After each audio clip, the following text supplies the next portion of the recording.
to responsibly spreading the sleep science in the country. I'll repeat that again. Philips is committed to responsibly spreading the sleep science in the country. How are we going to do that?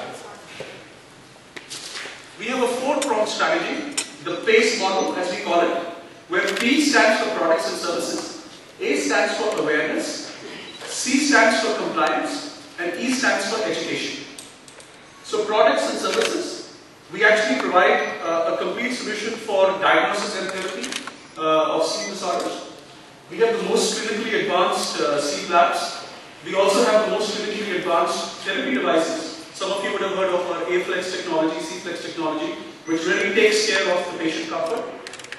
And then we have the extensive customer service support across the country, which is taking care of the products and services. Coming to the A part, the awareness. Now, a lot of people, a lot of patients who suffer from OSA do not know what is OSA, what is obstructive sleep apnea.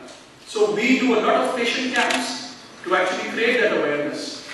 We also do media campaigns, we also do internet campaigns, and we have an online and telephone counseling service to make sure that the people want to know about what is obstructive sleep apnea, that it's there. As far as patient camps are concerned, in the last 1.5 years, we've done about 120 patient camps in the country, across the country. Then we come to the C part, the compliance part. Okay? So once a patient has been diagnosed with obstructive sleep apnea and has been given a therapeutic device, we want to make sure that after the device has been given, the patient is actually using the device properly. So we carry out patient compliance surveys. And after that, once the survey is carried out, we do patient counseling workshops to make sure that they're using the device properly. And then we have software within the device which actually keeps checking if the patients are using the device properly. The last thing I'll come to, which is probably very important in the PACE model, which is education. Here what we do is we actually train the medical fraternity and make them aware of what is obstructive sleep apnea and train them to actually treat people with obstructive sleep apnea. We have, in the last 1.5 years, we have trained about 110 doctors across the country to actually treat obstructive sleep apnea. As far as technicians are concerned, the sleep lab technicians, we train twice the number of that.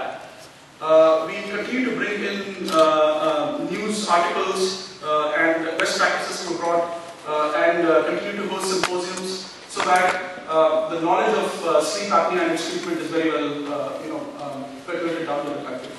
The other thing that we work on is sleep lab deployment, ensuring that we have the infrastructure to make sure that sleep diagnosis is carried out and the cure is actually being found out.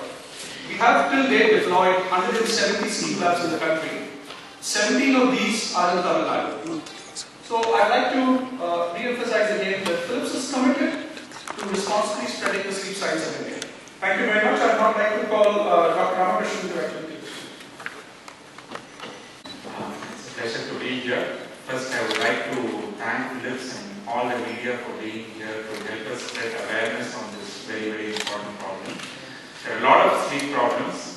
I'm not going to focus on all of them. I'll just focus about obstructive sleep apnea, what we have been referring to as OSA, and particularly what has been the impact in our own city in Chennai. So I will focus on that.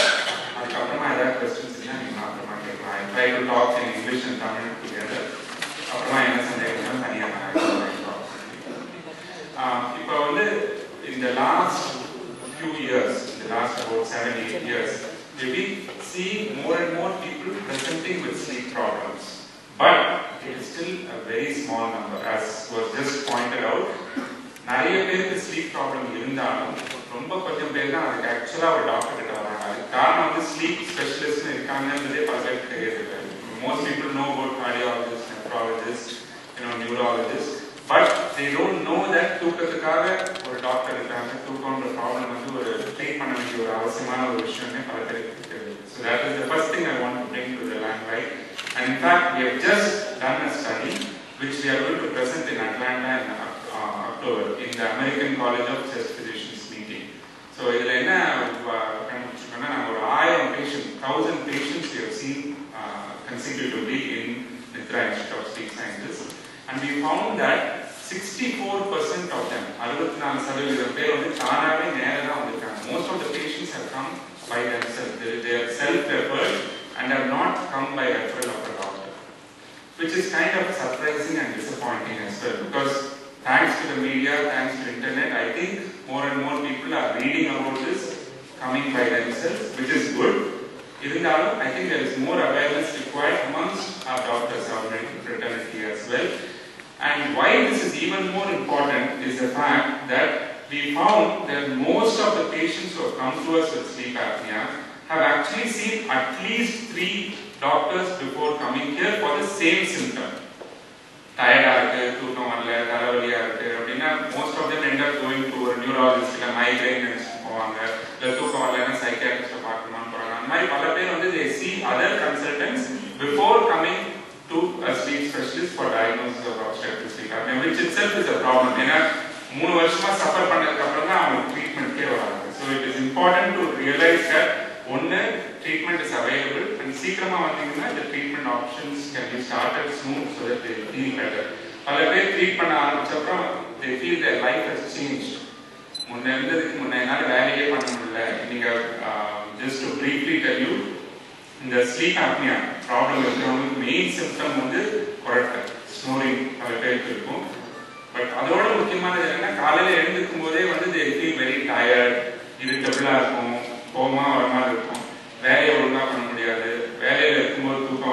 they feel very tired, they feel very sleepy. Plus, accidents they come and meet us, saying that we had an accident because when I was driving I slept. And that is a very common thing that happens. So all these symptoms are there. We are also hearing that infertility related issues. People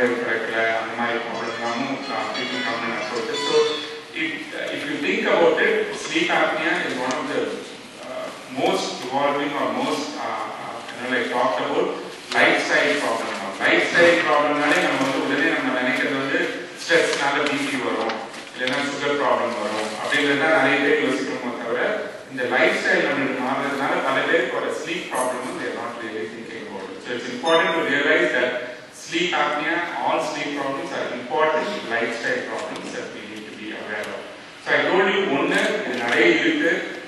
treatment most of them are self-referred, doctors people are presenting very, very late.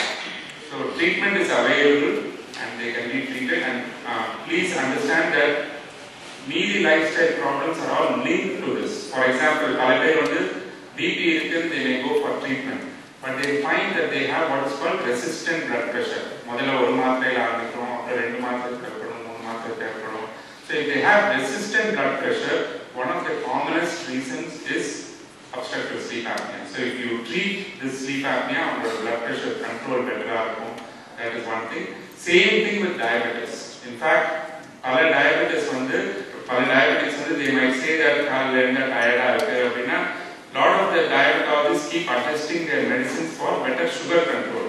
But if they ask them simple questions, daytime if they look for sleep apnea and treat it, one, they find that the blood sugar control is better, and two, they feel that their overall quality of life, so in fact now we are focusing that since there is an association between diabetes and sleep apnea, we are beginning to start sleep centers in diabetic centers. We have already started with 1 or 2 of the diabetic centers here. I think it's a very important association that we should think about and treat. I will stop there. I would like to request Dr. Narasimhan to take over and talk about options for treatment. We will both have a Thank you.